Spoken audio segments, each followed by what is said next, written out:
James Sherr, Honorary Fellow, International Center for Defense and Security Tallinn, Estonia, and Associate Fellow, Russia and Eurasia Program, London, is with us tonight. Mr. Sherr. Good Hello. evening. Good evening. It's a pleasure. My question. And for me. Yeah, surely. Yeah, well, the pleasure is all mine. So let's get to the questions. All these peace initiatives of Western leaders. Do you believe that all these negotiations with Putin and Russia are actually possible? Yes, they're possible, but let's begin by noting that so much depends upon Donald Trump, who's giving very little away about what his actual plans are. We know what his intentions are. He wants to end the war. He doesn't want it to continue it under any circumstances. But the problem is we have a series of very fixed realities and starting conditions that don't lend themselves very easily to compromise or negotiation. We know that Vladimir Putin has not altered his basic objectives, which are to destroy Ukraine's sovereignty and statehood and neutralize it and denazify it as well, which means to change it internally.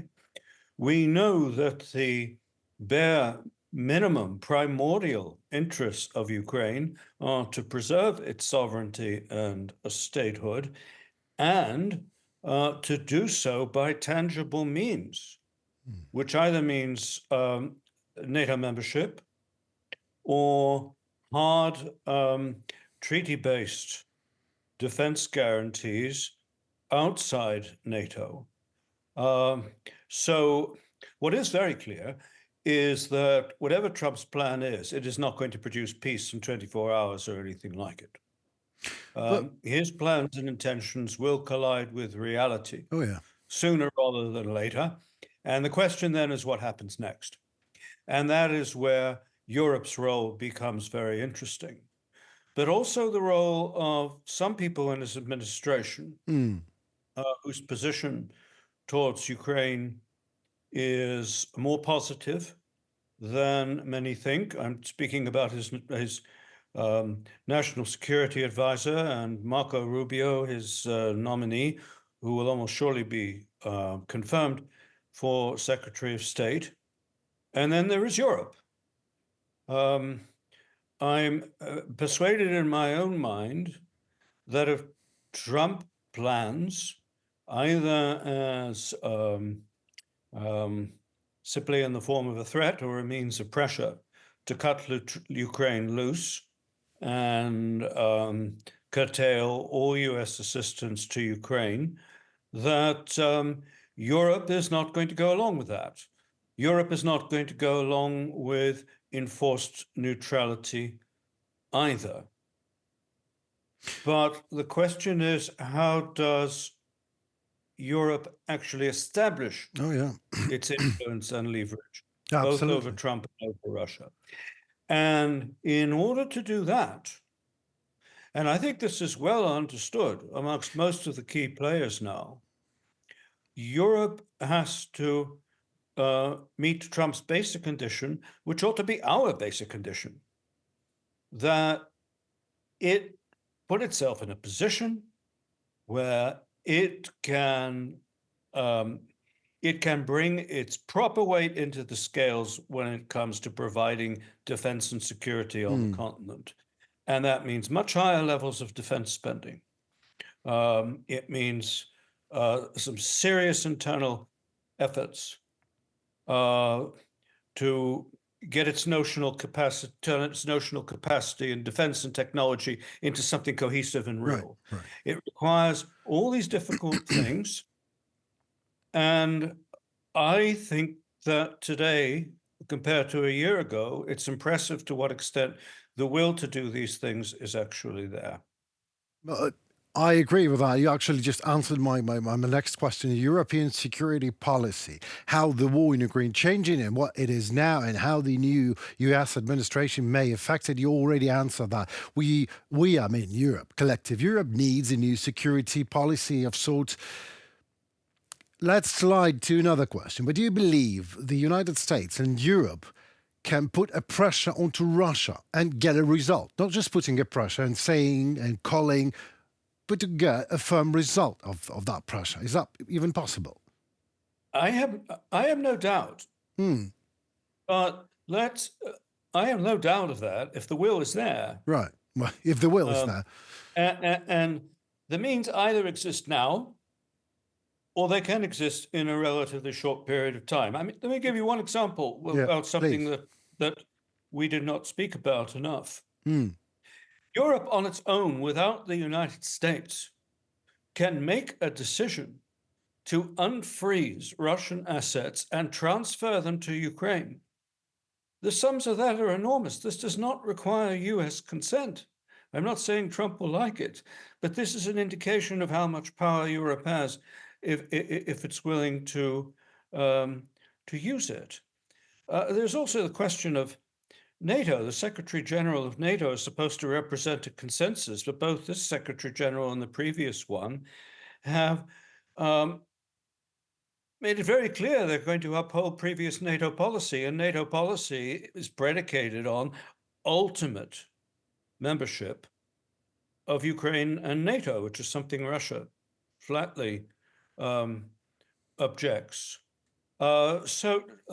to.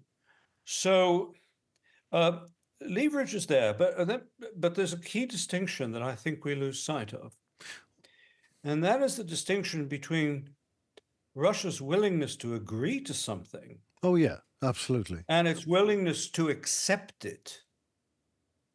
I mean, let's be clear. Before the Cold War ended, the Federal Republic of Germany, West Germany, became the fourth economy in the world. It had the strongest land army on the continent of Europe. There was no agreement about this. There were the Potsdam Accords, which were provisional and which arranged modalities between different zones of occupation. There was no agreement.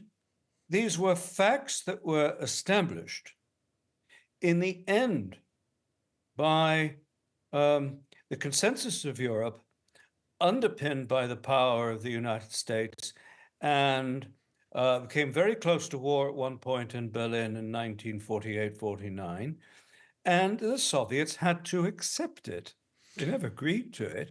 The Korean Peninsula, South Korea today, one of the most prosperous, successful, powerful countries in the world.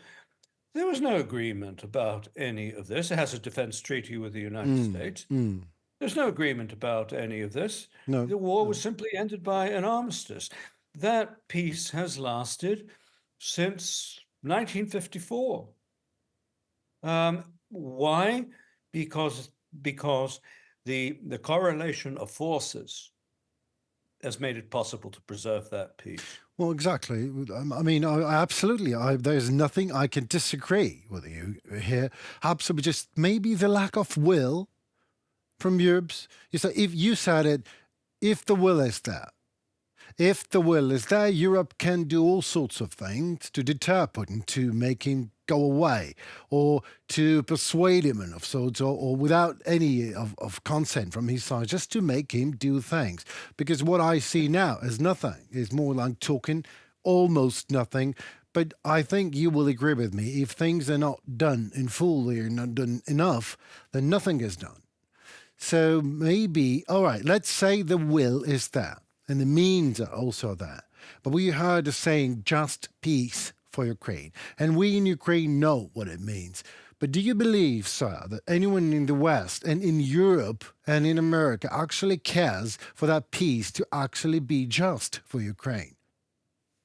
Lots of people do. As I was saying a moment ago, I think the majority of Europe does. There's certain things that Donald Trump might be willing to accept that Europe will not accept. And this will make life very difficult for the US administration, and they will have allies in the United States. And I don't simply mean the opposition party. That is true. We're not dealing with that situation. The key issue today, if I may say so, is not so much Europe's will. It's the will of the United States. It is. Trump is determined whatever happens, there'll be no US forces in Ukraine.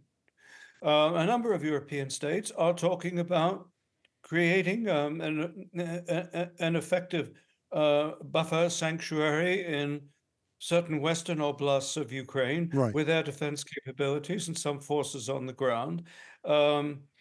We are talking, a number of countries are talking about, we already have some bilateral security guarantees, which certainly need to be strengthened. The issue is what the United States is willing to do as the United States. And here is the interesting part. Oh yeah, this The, policies. the Pardon me.